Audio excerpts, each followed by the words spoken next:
안녕하세요. 정신무사 매니아입니다. 내일이면은 29기가 시작이 되는데 순자님에 대한 논란이 꺼지지 않고 있네요. 자, 그에 대한 제 생각을 밝혀보는 시간을 갖겠습니다. 제 목소리가 여러분과 함께 할 겁니다. 우리 순자님 결국 상철님과 이 방영 중에 한따까리 하셨죠. 네, 이런저런 이유로 이제 두 분이서 갈등을 빚게 되고 그 상철님이 이제 정색을 하면서 그러니까 네가 이혼이나 당하지라고 하고 막말을 던지기도 하고, 순자님도 만만치 않게 그 이전부터 계속해서 상처를 자극했죠. 뭐 쉬운 남자니 가벼운 남자니 뭐니. 요거는 방송상의 내용인데 지금까지 이 논란이 이어지고 있는 이유는 그 이후에도 순자님 계속 불을 지피기 때문이 아닐까라고 보고 있습니다. 자, 가령 순자님께서 인스타에 이런 내용을 적었다는 게 지금 밝혀졌죠. 뭐 새 생명도 있는데 그분과의 카톡 내용을 공개하는 것도 도리가 아닌 것 같다. 모르는 진실이 있다. 이런 걸 보면서 나른솔 팬덤이 극도로 빡친 상황입니다. 아무리 그래도 그렇지 죄 없는 아기까지 걸고 넘어지는 건 이거는 선 넘었다. 정말로 순자 너가 더 도리를 넘은 거 아니냐라고 분노하고 있는 상황이고, 그 분노의 여파로 내일이 29기가 시작되고 있는데 29기에 대한 내용은 전혀 없어요. 다들 순자만 오지게 공격을 하고 있는 상황입니다. 자, 그런 측면에서 여러분께 하나 질문을 드리고 싶어요. 도대체 이 상황이 왜 이렇게까지 커진 걸까요? 일반적인 상황 같으면 28기 현숙님처럼 겨드랑이 보여줘서 미안합니다, 아니면 내가 방송상에 그런 모습 보여줘가지고 좀 죄송했습니다라고 그냥 퉁치고 끝날 일을, 이 순자님 같은 경우는 끝까지 지금 인정을 안 하고 있고, 내가 뭘 잘못했는데 상철이 문제야, 걔가 나랑 방송 끝나고 이렇게 저렇게 교류를 했기 때문에 내가 이렇게 나오는 수밖에 없다고 라고 얘기를 하고 있는 상황이거든요. 이러한 순자님의 모습을 보면서 저는 이거 계속 나는 솔로 그리고 스피노프 프로그램인 사계에서 반복이 되고 있는 건 아닐까?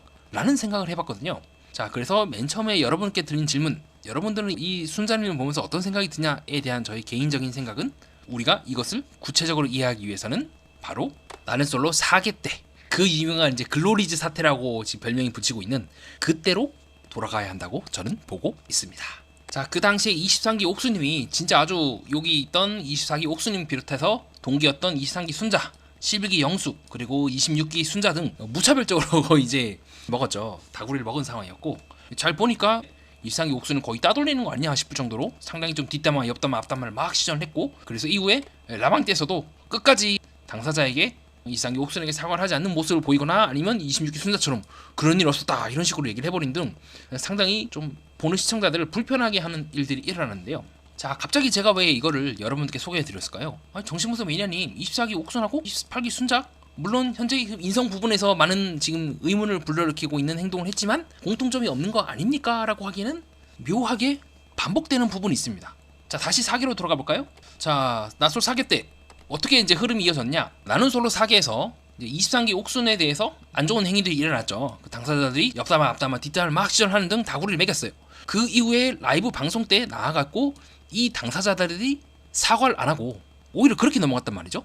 23기 순자처럼 23기 옥순이 먼저 잘못을 한 겁니다 라고 얘기를 하거나, 아니면 그런 일 없었다고 얘기를 하거나, 즉 뭡니까? 오히려 상대방 탓을 탓하면서 상대방이 이랬기 때문에 나의 행동에 대해서는 침묵을 하고 있고 그 상대방에게 원인이 있습니다 라고 돌리고 있는 그 모습은, 지금 우리 28기 순자가 그분과의 카톡 내용을 공개하면은 지금 여론이 바뀌겠지. 모르는 진실이 있겠어. 내가 잘못한 거 아니야. 28기 상철이 분명히 방송 끝나고 정숙과 만나기 전에 나와 뭐 어떤 썸씽이 있었던 거야 라고 얘기를 하고 있는 것과 비슷하다는 거죠. 구조가 상당히 유사하다는 걸 우리가 확인을 할 수가 있습니다. 즉 모두 상대방, 규칙 사유가 있다고 보여지고 있는 그 상대방을 걸고 넘어짐으로써 자신에 대한 언급을 어떻게든 피하고 있고 그 상대방 쪽으로 주의를 돌린다는 측면에서는 똑같다는 겁니다. 그러면 우리는 여기서 하나 더 질문을 해볼 수가 있겠죠. 여러분들 한번 같이 저와 함께 고민해 보실까요? 왜 이들은 이런 행동을 했을까요? 이 두 사람들의 행동에 공통점이 있다고 하는 저의 의견에 동의를 하시게 된다면 중요한 거는 왜일 겁니다. 왜 그들은 그렇게 행동을 했는지에 대해서 말입니다. 자, 이거에 대한 저의 가설은 다음과 같습니다. 자, 이번에는 입장을 바꿔볼게요. 자, 이 순자도 그렇고 이 당시에 24기 옥순도도 그렇고 입장을 바꿔서 이 방송 때, 라이브 방송 때 사과를 해봤다 해봅시다. 나와갖고 사과를 한 거야. 그런 일 있었고 우리가 잘못했습니다라고 인정을 하게 된 그 순간 어떤 일들이 벌어질까요? 우리 강력한 화력을 자랑하기로 유명한 이제 DC 인사이드의 나는 솔로 갤러리에 계신 분들 비롯해서 전국적으로 이제 포화를 맞겠죠. 그리고 몇몇은 조롱도 하고 비하도 할 거고, 이 사람들에게 비록 큰 잘못을 했지만 그 잘못보다 대해서 아주 강렬한 원색적인 비난이 막 쏟아질 겁니다. 거의 회복이 불가능할 정도라고 이들은 느낄 것 같아요. 여기서 내가 만약 사과를 하고 인정하게 된다면 내가 잘못했다는 걸 인정하는 거고 앞으로 나에게 일어난 모든 일들에 대해서 이것이 꼬리표처럼 붙을 거야. 더 나아가서 어딜 가도 나는 얼굴을 들을 수가 없을 거고 어떤 집단에서도 나는 소속될 수가 없을 거야 라고 느낄 것 같아요. 그래서 이들은 잘못을 인정하지 않기로, 즉 뭡니까? 옳고 그름의 문제가 아니라 내가 생존하기 위해서라면 여기서 이 잘못들을 내가 인정하면 안 돼라고 생각하지 않았을까요? 그런 측면에서 봤을 때 우리가 살아남기 위해서는 우리가 23기 옥순에 대해서 더더욱 사과를 하면 안 돼. 우리 잘못을 인정하면 안 돼. 우리는 아무것도 없었다고 얘기를 해야 우리가 그 다음에 나와서도 누군가가 우리에게 손깍지를 한다 하더라도 우리는 진실 여부에 대해서 말하는 게 아니기 때문에 나는 그렇게 얘기한 적 없는데? 그거는 너희들의 생각이고 그 방송상에 나는 게 그런 게 증거일 뿐이지. 너 판결 받았어? 판사님이 그렇게 맞다고 했어? 어떻게 네가 그렇게 얘기를 할 수 있는 거야? 라고 역으로 이제 치고 들어갈 수가 있는 거죠. 저는 지금 28기 순자의 지금 구조가 이들이 하고 있는 구조와 상당히 유사하지 않나라고 생각을 해봤습니다. 순자의 하고 있는 모습들을 보면은 어떤 잘못에 대해서 상철은 상철의 문제고 이 부분 내가 잘못했습니다라고 하기보다는 어떻게든 이 부분을 언급 안 하려고 해요. 자기가 잘못한 거에 있어서는 이제 언급을 안 하고 있고 계속해서 상처를 걸고 넘어지고 있는 거죠. 그래야 순자가 먼 훗날 누군가가 와가지고 당신 28기 순자님이요? 그때 몇 년 전에 방송 봤는데 이런 내용 해가지고 그때 욕 엄청 먹었잖아요 라고 하면 순자도 할 말이 있거든요. 지금 하던 그 내용처럼 내가 잘못한 거는 잘 모르겠고요, 그 당시 28기 상철이 그렇게 얘기했는데요, 그렇게 해서 내가 그렇게 한 게 뭐가 그렇게 잘못이에요 라고 해버리면은 적어도 나에 대해서 언급하는 거는 피할 수가 있다는 겁니다. 즉 지금 글로리즈라고 불리고 있는 그 당시 사계 때 요 당사자들의 하고 있는 행동과 28기 순자가 하고 있는 행동은 공통적인 구조를 갖고 있다는 거죠. 모두가 뭐다? 옳고 그름, 정의와 부정의, 무엇이 윤리적이고 아닌가의 문제보다는 굉장히 정치적으로 들어가고 있다는 겁니다. 내가 살아남기 위해서라면 여기서 내가 이것을 인정하면 안 돼라고 하는 부분이 더 크지 않았을까요? 그렇기 때문에 두 사람 모두가 다 끝내 상철을 걸고 넘어지면서 나는 모르겠고 이거는 상철에게 얘기를 하세요. 상철이 그렇게 행동을 했기 때문에 나도 어쩔 수 없이 그렇게 한 겁니다라고 해서 집요하게 그 상대방이라든가 나와 얽히고 있는 그 사람의 문제점을 물고 늘어지는 겁니다. 지금 글로리즈라고 불리고 있는 그분들도 마찬가지잖아요. 끝까지 지금 23기 옥순이 그렇게 행동을 했고 미스터 나라든가 이런 사람들이 핵문문까지 나서가지고 23기 옥순이 문제입니다라고 계속해서 물고 늘어진 이유가 뭐냐면 그렇게 해야 본인들이 생존할 수 있다고 믿기 때문이 아닐까요? 28기 순자가 계속해서 28기 상처를 물고 늘어지는 것처럼 말이죠. 저는 현재까지는 이렇게 보았는데 여러분들은 혹시 어떻게 보시는지도 좀 궁금합니다. 혹시 문득 떠오르는 생각이 있으면 편하게 댓글로 달아주시면 감사하겠고요. 자, 그러면 우리는 이제 심층 분석이 아이덴티티 정신분석 매니아의 시간이지 않겠습니까? 우리 한 번 더 깊게 들어가 보겠습니다. 그러면 왜 그들은 잘못을 그토록 인정하지 않으려고 할까요? 왜 그러냐면 말이죠. 여러분, 모든 사람들이 잘못을 했을 때 이렇게 나오지 않습니다. 이들의 행동은 상당히 특징적인 부분이 있어요. 자, 가령 28기 현숙님, 아까 제가 말씀드렸던 것처럼 쿨하게 인정하죠. 나 잘못했습니다. 네, 문제 있습니다. 옥순도 그렇고, 잘못했습니다. 그 부분은 내가 뭐 그런 것 같아요. 네, 옥순도 그렇고, 그런 부분에 대해서 라이브 방송 때 사과를 하잖아요. 제가 좀 잘못한 부분이 있고, 좀 경솔했습니다라고 딱 얘기를 해버린 등 사과를 하는 반응도 있고, 어떻게 보면 이게 일반적인 반응이라고 한다면, 이들은 끝끝내 사과를 하지 않는다는 특징이 있습니다. 끝끝내 자신의 잘못이라든가 했다거나, 뭔가 문제가 있다거나, 그런 것들을 집요하게 말하지 않아요. 거기에 대한 저의 개인적인 가설은 다음과 같습니다. 자, 어린 순자 혹은 어린 옥순이 있다 해봅시다. 24기 옥순이. 이들이 아주 어렸을 적에, 즉 이제 여성들의 소녀들의 이제 패거리가 있겠죠. 여자아이들의 그 패거리가 있고 그 무리가 있는데 어떤 실수를 한 거예요. 어떤 잘못을 한 거예요. 근데 그 잘못에 대해서 이 어린 아이들이 굉장히 강렬한 이제 처벌을 가한 겁니다. 지금 23기 옥순이 혹은 지금 28기 상철이 다구리를 먹거나 욕을 먹거나 그렇게 된 것처럼 엄청나게 강렬한 잘못을 했다고 역으로 이 사람들이 1의 잘못을 했다면 한 20의 잘못을 했다고 이 집단은 그렇게 보고 있으며, 더 나아가서 이 패거리들은 순자와 옥순에게 그렇게 말하는 거예요. 이제부터 니들은 이 피라미드의 제일 아래요 라고 해가지고 제일 밑에 이제 깔아버리는 거예요. 그래서 그 집단의 패거리가 시간이 지나서 성숙해지거나 조금씩 어른스러워지면서 이런 놀이 그만합시다 라고 하기 전까지 몇 년에 걸쳐서 혹은 몇 개월에 걸쳐서 가장 최하위의 대접을 받았을 거예요. 그것이 따돌림일 수도 있고 괴롭힘일 수도 있고 무시당함일 수도 있고 여러 가지 감정이겠죠. 즉 순자와 옥수는 이때 강렬한 이제 생존 감각을 느꼈을 수도 있어요. 내가 잘못을 했고 그것을 이 다른 사람들에게 쉽게 얘기하고 인정하는 순간, 즉 지금의 현숙이나 옥순처럼 뭐 잘못했네요. 제가 좀 실수했습니다. 제가 좀 겨드랑이도 까고 좀 그런 모습 보여서 죄송합니다. 라고 얘기했는데 이 사람들처럼 그것이 어느 정도 대중들에게나 아니면 다른 사람들에게 받아들여지는 경험을 한 것이 아니라, 그래? 그럼 니들은 이제부터 제일 밑에요 라고 하면서 몇 개월 내내 자신이 그때 했던 그 잘못으로 인해서 계급적으로 제일 하위에 깔린과 동시에 낙인이 찍혀버리는 거예요. 쟤는 저런 애야. 쟤는 저렇게 실수해서 쟤는 우리들의 집단에 굉장히 악영향을 끼친 연들이야 라고 해가지고 욕을 오지게 먹었다고 한다면 굉장히 강렬하게 그 경험이 상흔으로, 즉 상처로 남았을 겁니다. 그 이후부터 순자와 옥수는 극도로 조심할 것 같아요. 어떤 경우가 있어도 내가 잘못을 하면 안 된다라는 생각과 동시에 플러스 잘못을 인정하면 안 된다. 설령 내가 잘못을 했다 하더라도 인정하면 안 된다. 플러스 뭐다? 내가 여기서 올라가기 위해서라면 다른 희생양이 필요하다라고 하는 세 가지 생각이 결합이 되어 있지 않을까요? 인정하면 안 돼. 그리고 잘못을 하면 안 돼.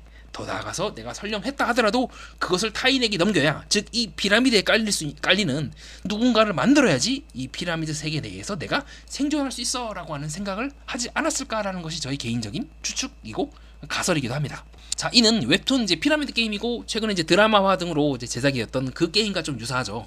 이게 어떤 집단 내에서 피라미드를 만들고 피라미드의 제일 밑에 있는 사람은 진짜 말로 못할 멸시를 당하고 반대로 그 피라미드 위로 올라가면은 상당히 이제 우월감을 느끼고 권력을 느끼고 밑에 있는 애들을 좌지우지할 수 있는 그런 권력 구조 측면에서, 즉 생존 감각, 내가 살기 위해서 옳고 그름의 문제가 아닌 내가 생존하기 위해서 그 동시에 그것이 가장 최우선이 된 가치들을 추구하고 있는 사람들끼리 모인 집단인 곳에서 가능한 일들이기도 합니다. 그렇게 순자를 조금 혹은 옥순을 제일 이해하기 좋은 방법은 어쩌면 순자와 옥순이 살아온 세상, 그들의 심리적 세계는 이 피라미드 게임과 같이 이루어져 있지 않을까요?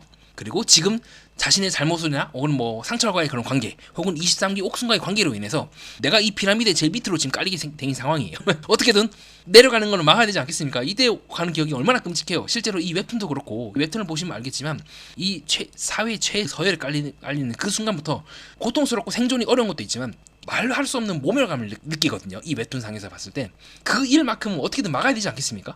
지옥에서 악마에게 영혼을 팔아서라도, 즉 28기 상철 아버지가 되고 있는 상황이긴 하지만 그건 중요한 게 아니야. 내가 살아야 돼 우선 당장. 24기 옥순도 그건 중요한 게 아니야. 지금 23기 옥순이 걔도 잘못을 했다고 얘기를 해야 내가 지금 밑에 안 갈리고 최소한 내가 얘가 여기 있는다고, 중간에 먹고 간다고. 그 감각이, 이 생존에 대한 그 압박이 옳고 그름이라든가 정의라든가 이런 모든 것들을, 다른 모든 가치들을 2순위로 밀어버리는 만큼 그들에게 있어서는 굉장히 강렬한 두려움에 사로잡혀 있지 않을까라는 거 하는 것이 저희 개인적인 생각이기도 합니다. 그런 측면에서 봤을 때 당시 28기 순자님께서 28기 영철 때 뭐 수저를 놓는다거나 이런 부분을 전혀 하지 않는 것도 어떻게 보면 순자님 또한 무의식적으로 영철님보다 내가 위에라고 하는 생각을 했기 때문에 가능하지 않았을까요? 이러한 서열적 구조가 상철과 영철 2순위 3자 데이트에서도 마찬가지로 발현이 되어서 이 당시에 2순위 데이트처럼 상철이 계급 서열의 제일 밑으로 깔려버린 거예요. 그래서 영철과 순자가 이 계급 위에 있는 거죠. 그래서 영철이 나라 걱정은 안 했어 라고 매기고 있고, 또 순자도 마찬가지로 곧 대선인데 나라 걱정은 안 했어 라고 나란히 매기면서 자신들의 서열을 은근히 즐기고 있었던 모습은 아니었을까라고 저는 그런 가설을 세워보기도 했습니다. 왜냐면 그때 혼자 이 상철이 너무 진지한 얘기를 했었거든요. 그게 맞아요. 그게 자연스럽고 당연한 반응인데 이들의 입장에서는 분위기 파악 못하고 이런 분위기에서 저런 얘기는 하고 있네? 속된 말로 이제 찐 아니야? 라고 그렇게 했기 때문에 이렇게 매겨버리는 것이 아니었을까? 라고 저는 생각을 하기도 합니다. 자, 그런 측면에서 봤을 때 그럼 순자애가 이전 동영상에서 설명드렸던 발끈한 걸 통해서 순자는 상대방이 진심을 추리하려고 한다. 순자는 그 어떤 것도 하지 않으려고 하고 상대방이 자신에게 하기를 바란다. 라고 이 두 가지 부분과 세 번째 해석, 피라미드와 계급론, 그리고 자신의 잘못을 인정하는 순간 굉장히 강렬한 모멸감을 느낄 수 있는 이 하위층으로 떨어지는 것에 대한 이 공포심, 이 세 개가 하나로 묶이게 됩니다. 발끈한다는 것, 즉 상대방을 마음껏 이런 식으로 매겨버린과 동시에 그 상대방이 나에게서 어떻게 생각하고 있는지를 파악할 수 있는 가장 좋은 도구이기도 하고요. 자, 두 번째로 아무것도 하지 않는다. 당연하죠. 상위 서열인 사람들은, 권력을 누리는 사람들은 늘 아무것도 안 하지 않습니까? 그래서 이 세 가지 해석이 하나로 묶이게 된 순간이기도 하면서 동시에 이러한 순자의 마음 아주 깊은 곳에서는 강렬한 두려움과 상처가 있을지도 모른다는 것이 저의 생각입니다. 어떤 상처? 무리를 이루거나 집단을 이뤘을 때 내가 조그만 잘못을 했을 때 순식간에 내가 나락으로 떨어지게 되고 굉장히 고통스러운 경험을 하게 된다면 두 가지 반응이 일어나겠죠. 첫 번째로 어떤 경우가 있어도 나는 그런 일을 겪지 말아야겠다. 나 대신에 28기 상철이든 누구든 좋으니까 희생양을 만들어서라도 나는 최하위로 떨어지는 것을 막아야 돼 라고 하는 생각을 첫 번째로 했을 것 같고요. 자, 두 번째 생각은 어느 순간 내가 위로 올라가 보니까 지금처럼 나라 걱정은 안 했어 라고 해가지고 마음껏 매겨버릴 수도 있고 내가 할 수 있는 그 전능감을 누릴 수가 있겠네. 이 전능감이 뿅 하고 또 권력감을 줄 수도 있겠죠. 이 두 가지의 구조가 결합이 되면서 순자는 지금 어떻게든 수많은 논란이 있음에도 불구하고 어떻게든 자기는 나는 상위야. 나는 상위 서열에 있어. 나는 피라미드 꼭대기에 있기 때문에 28기 상처는 저 밑에 있고 쟤는 애 아버지가 돼가지고 그런 사람이 나랑 이런 일도 했고 저런 짓도 했고 했습니다.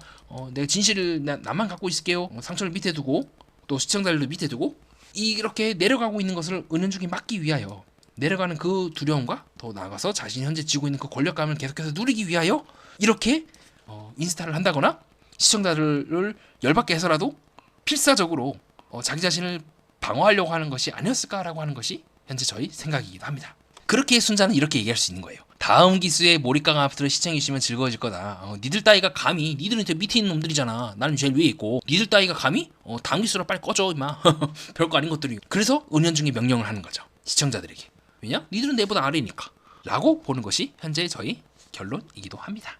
자, 그런 측면에서 봤을 때 24기 옥순이 라이브 방송 때 자리에 나타나지 않고 핸드폰만으로 한 것도 저는 유사하다고 보여져요.